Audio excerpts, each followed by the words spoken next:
Hello மக்களே, நம்ம இட்லி பொடி செய்ய போகிறோம். அதுக்கு என்னென்ன பொருள்கள் வேணுங்கிறது வாங்க பார்க்கலாம். நான் அளவான குவான்டிட்டி தான் செய்ய போகிறேன். என்னென்ன பொருளுங்கிறது பார்க்கலாம் வாங்க. கருப்புளுந்து கொஞ்சம் ஒரு 1/4 கப் இதில் அதிகமாக எடுத்துக்கிறதே கருப்புளுந்து தான்.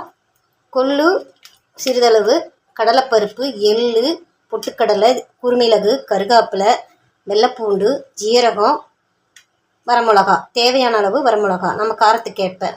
இது எல்லாத்தையுமே நம்ம வறுக்கணும்.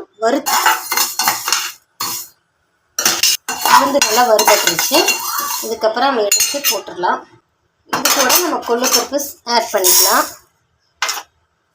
அளவான குவான்டிட்டி இருக்கிறதுனால நம்ம சேர்த்து வறுத்துக்கலாம். கொள்ளுப்பருப்பு வறுபட்டுருச்சு. இதுக்கப்புறம் நம்ம எடுத்து போட்டுடலாம்.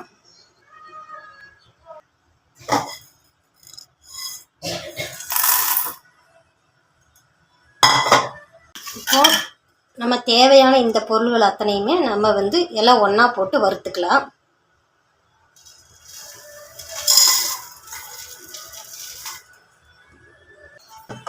இதெல்லாம் வறுபட்டுருச்சு. இப்போ இது கூட நம்ம பெருங்காய பொடி சேர்த்துக்கலாம். இது கூட நம்ம கல்லுப்பு சேர்த்திக்கலாம். இப்போ இந்த மிக்சியில் ஜாரில் இதை பொடிச்சிட்டு வரலாம் வாங்க பார்க்கலாம்.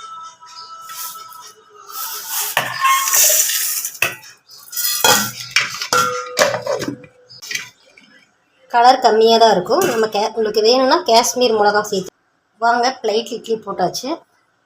இட்லி இப்போ தேங்காய் இருந்தால் நம்ம ஊற்றிக்கலாம். ஆயில் மிக்ஸ் பண்ணியாச்சு. உங்களுக்கு சாப்பிட்டு பாருங்கள். சுவையாகவும் இருக்கும், டேஸ்ட்டாகவும் இருக்கும்.